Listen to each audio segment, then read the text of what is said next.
Some stories are so strange, so unsettling that even decades later, people are still searching for answers. Tonight, we're diving into three true tales that blur the line between the unexplainable and the impossible. From a home that seemed to set itself on fire, to a farm at the heart of England's most haunted village, to a murder solved by a voice beyond the grave. Which one will get under your skin the most? Stay with me until the end and decide for yourself. The Odon Fire Poltergeist. Odon, Indiana, USA, 1941. A quiet farming community where nothing unusual ever happened until one cold April day, the Hackler family found themselves in the middle of a nightmare. They noticed the smell at first. Smoke in the air. In a back bedroom, flames were curling up from inside a mattress. They put it out, shaken, but minutes later, another fire started, then another. By the end of the day, 28 separate fires had erupted inside their home. These weren't normal fires. They started in impossible places, inside folded clothing, between pages of books, along wooden beams far from any heat source. In one chilling detail, the pages of a book burned to ash, but the cover remained untouched. Neighbours came to help. The local fire chief himself saw it happen. They'd stamp out one blaze, turn around, and another would be sparking to life somewhere else. No faulty wiring, no lantern accident, no clear cause at all. Some whispered poltergeist. Others muttered about spontaneous combustion. Whatever it was, it terrified the Hacklers. It is noted later that the family took apart the house and rebuilt it close to the main road, and no more fires ever occurred. What happened to the Hacklers? No one found a definite cause of the fires, and the story is now legendary. If you saw a fire start from nowhere right in front of you, would you run? Or stay to watch what happened next? Let me know in the comments.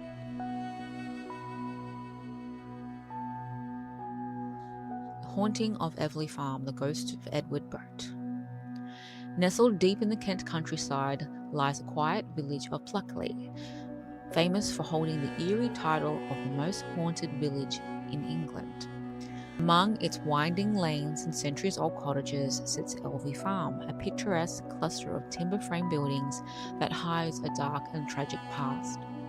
The most famous ghost is said to linger here is Edward Brett, a man whose final moments were as chilling as they were heartbreaking. It was the year 1900. Edward was a respected occupant of Elvey Farm, known in the community as a quiet, steady man.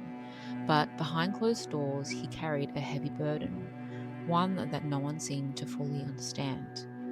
One morning, Brett called his wife and children together.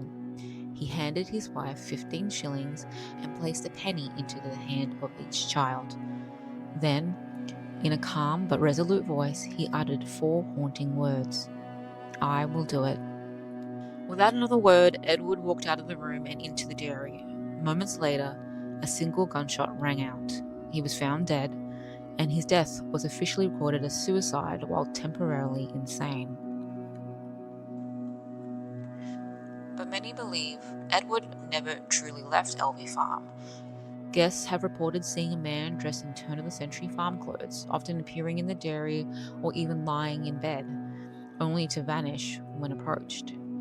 Others claim to hear the unmistakable whisper of his last words, "I will do it," echoing softly in the stillness of the night.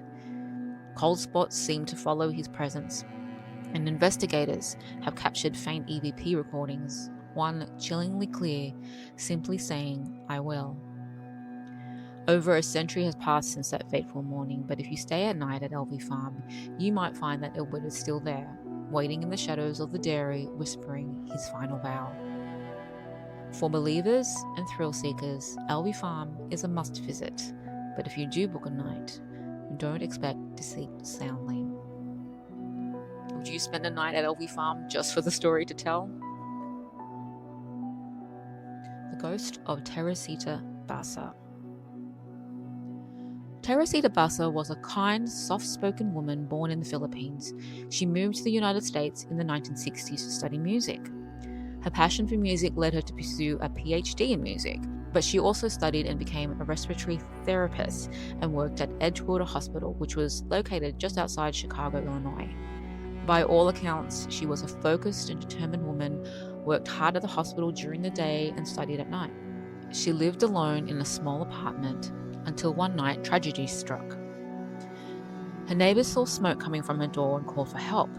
Firefighters rushed in to fight the fire, only to find her body under a burning mattress. She had been stabbed. The fire was set to cover the crime.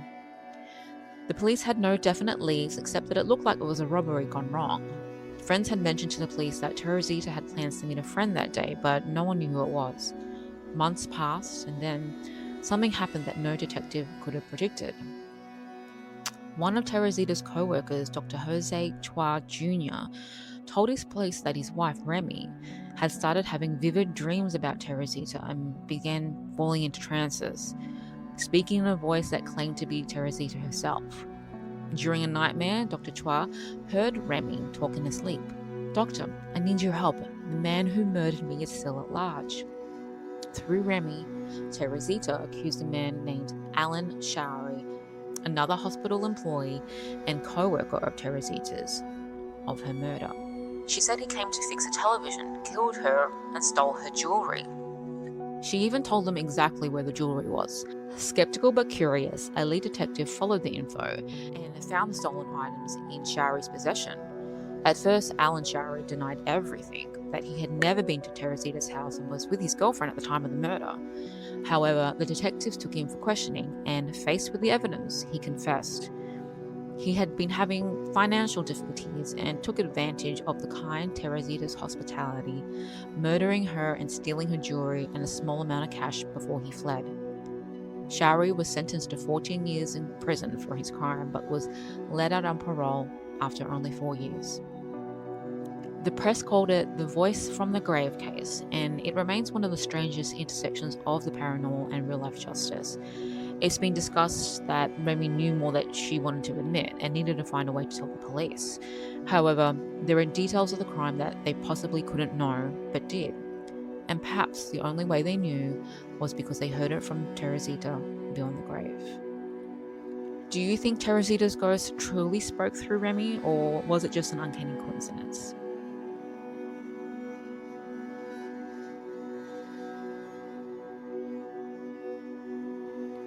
Three mysteries. Which one intrigued you the most? And what's your take? Drop your thoughts in the comments. I'd love to hear what you think.